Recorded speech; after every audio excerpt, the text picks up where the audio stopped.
नमस्कार, आप देख रहे हैं कैपिटल टीवी बिहार। आज की स्पेशल स्टोरी में बात होगी बिहार की सियासत की।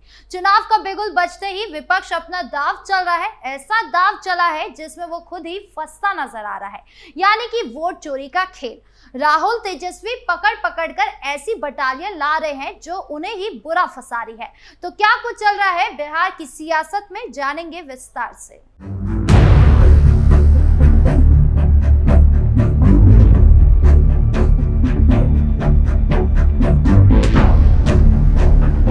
बिहार विधानसभा चुनाव को देखते हुए विपक्ष ने वोटर अधिकार यात्रा शुरू की। आज इसका 12वां दिन है। जैसे जैसे दिन आगे बढ़ रहे हैं वैसे वैसे राहुल तेजस्वी की मुश्किलें बढ़ती नजर आ रही है।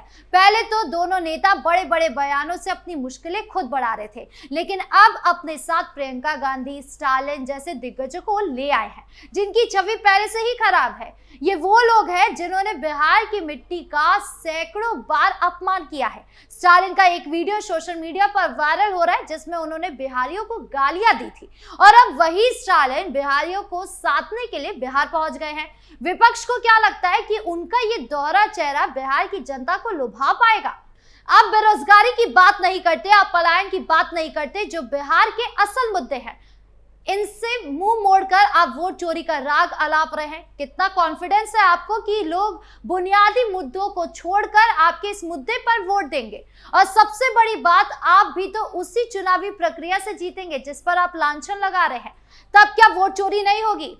तब क्या चुनाव आयोग सही से चुनाव करवाएगा? और आज 12वें दिन भी क्या हो रहा है? राहुल तेजस्वी मंदिर पहुंच गए चुनावी हिंदू बनने। अब पूरे साल मुस्लिम वोट साधने के लिए मंदिर की तरफ भी नहीं देखते, लेकिन जैसे ही चुनाव नजदीक आता है अब चुनावी हिंदू बन जाते हैं, सनातनी ढोंगी बनने की कोशिश करते हैं। बिहार इतना पिछड़ा राज्य है, लेकिन वहां विकास की बात करने की बजाय वोट चोरी की बात करना, ये इस बात का संकेत है कि विपक्ष को जनता से कोई लेना देना नहीं है। ये पूरी लड़ाई कुर्सी की है। एक को प्रधानमंत्री बनना है, एक को मुख्यमंत्री बनना है। छोटा मोटा तो किसी को कुछ बनना ही नहीं है, लेकिन काम करना नहीं है।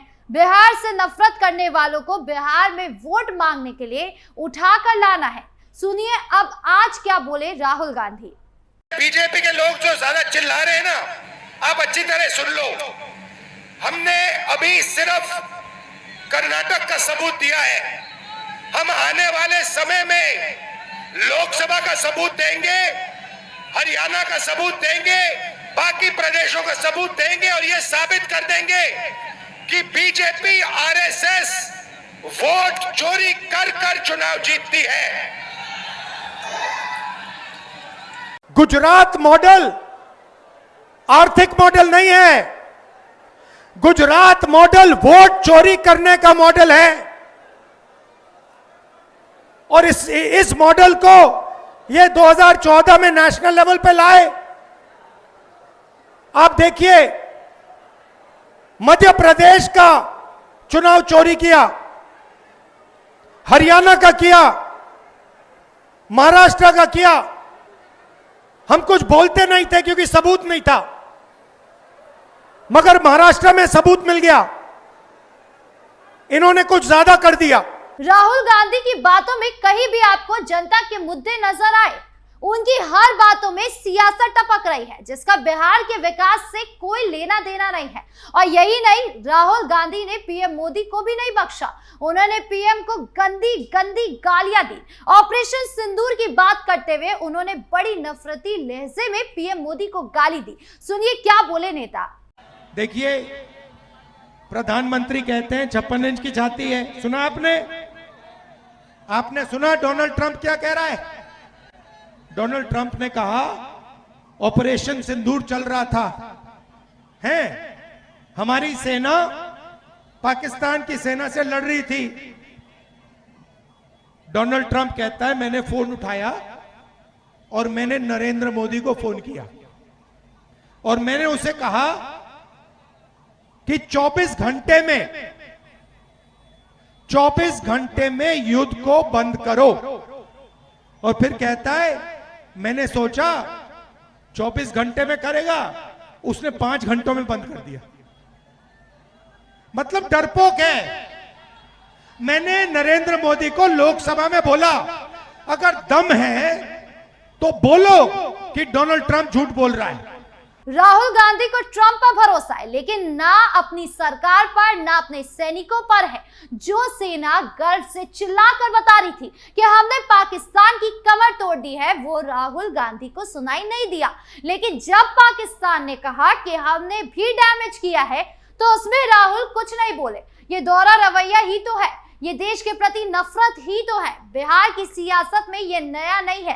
राहुल गांधी और उनके सहयोगी बार बार ऐसे बयान देते हैं कि उनकी विश्वसनीयता पर सवाल उठाते हैं। बिहार की जनता विकास की बात सुनना चाहती है, रोजगार की बात सुनना चाहती है, लेकिन विपक्ष केवल सियासी नाटकबाजी में उलझा हुआ है।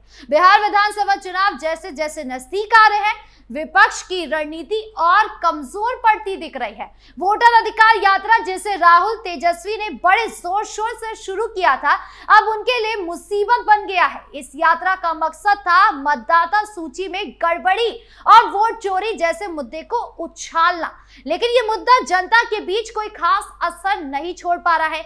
लोग पूछ रहे हैं कि जब आप विकास की बात नहीं करते तो जनता आप पर भरोसा क्यों करे। बिहार में बेरोजगारी और पलायन जैसे मुद्दे दशकों से जस के तस हैं। हर साल लाखों बिहारी युवा रोजगार की तलाश में दिल्ली, मुंबई और अन्य शहरों का रुख करते हैं, लेकिन विपक्ष इन मुद्दों पर चुप्पी साधे हुए हैं। इसके बजाय वो चुनावी प्रक्रिया पर सवाल उठा रहे हैं। ये वही प्रक्रिया है जिसके जरिए वो खुद सत्ता में आने की उम्मीद करते हैं। ये दोहरा चरित्र बिहार की जनता को साफ दिख रहा है। राहुल गांधी की ताजा बयानबाजी ने भी आग में घी डालने का काम किया है। ऑपरेशन सिंदूर जैसे संवेदनशील मुद्दे को उठाकर उन्होंने न केवल पीएम मोदी पर निजी हमले किए हैं, बल्कि भारतीय सेना की उपलब्धियों पर भी सवाल खड़े किए हैं। उनकी बातों से लगता है कि उन्हें अपनी सेना और सरकार से ज्यादा विदेशी नेताओं पर भरोसा है। ये बयान बिहार की जनता को नागवार गुजर सकता है, जो हमेशा से देशभक्ति और राष्ट्रीय गौरव को महत्व देती है। राहुल का ये रवैया उनकी विश्वसनीयता को और कमजोर करता है। बिहार में लोग नेताओं से ठोस योजनाएं और समाधान चाहते हैं, ना कि सियासी बयानबाजी। तेजस्वी यादव भी इस यात्रा में कोई खास कमाल करते नहीं नजर आ रहे हैं। उनकी पार्टी आरजेडी पहले से ही भ्रष्टाचार और गुंडागर्दी के आरोपों में घिरी हुई है। ऐसे में वोट चोरी जैसे मुद्दे को उठाकर वो अपनी छवि को और खराब कर रहे हैं। तेजस्वी और राहुल का मंदिर दौरा भी चर्चा का विषय बना हुआ है। एक तरफ तो वो दोनों चुनावी हिंदू बन रहे थे, दूसरी तरफ पीएम मोदी के नारे लगाए जा रहे थे, पीएम मोदी जिंदाबाद, मोदी जिंदाबाद। सीतामढ़ी में माता जानकी मंदिर में दर्शन करते हुए दोनों नेता अचानक चुनावी हिंदू बन गए, लेकिन बिहार की जनता ये अच्छी तरह जानती है कि ये नेता पूरे साल मंदिरों की तरफ नहीं देखते। ये केवल चुनावी नाटक है जिससे जनता आसानी से समझ सकती है। विपक्ष के सहयोगी दलों का रवैया भी उनकी मुश्किलें बढ़ा रहा है। डीएमके नेता स्टालिन का बिहार आना और बिहारियों के सामने वोट मांगना एक बड़ा सवाल उठाता है। स्टालिन का पुराना वीडियो जिसमें उन्होंने बिहारियों का अपमान किया था, सोशल मीडिया पर वायरल हो रहा है। ऐसे में उनके बिहार आने की क्या जरूरत थी, ये सवाल उठ रहा है। क्या वो ये सोचते हैं कि बिहार की जनता उनके पुराने अपमान को भूल जाएगी? प्रियंका गांधी की मौजूदगी भी विपक्ष को कोई खास फायदा नहीं पहुंचा रही है। उनकी छवि भ्रष्टाचार के आरोपों से प्रभावित है, जैसा कि बीजेपी प्रवक्ता गौरव भाटिया ने अपने बयान में कहा था। भाटिया ने राहुल और सोनिया गांधी पर भ्रष्टाचार के मामलों में जमानत पर होने का तंज कसा और पीएम मोदी को गंगा जल की तरह शुद्ध बताया। यह बयान सोशल मीडिया पर खूब वायरल हुआ और विपक्ष की रणनीति को कमजोर करने की मदद की। विपक्ष की इस पूरी रणनीति का आधार सियासी नाटकबाजी है। वोटर अधिकार यात्रा हो या मंदिर दर्शन, ये सब जनता को लुभाने का एक असफल प्रयास है।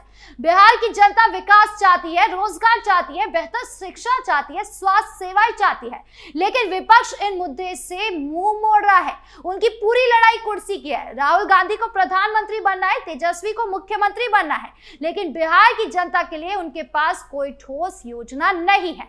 ये यात्रा, उनके बयान केवल सियासी शोर बनकर रह गए हैं। बिहार की जनता अब ये तय करेगी कि वो इस दौरे चरित्र को स्वीकार करेगी या विकास के मुद्दे को प्राथमिकता देगी। लेकिन इतना तो साफ है कि विपक्ष की ये रणनीति उन्हें सत्ता तक तो नहीं पहुंचाएगी। आपको क्या लगता है? कमेंट बॉक्स में जरूर बताएं। धन्यवाद।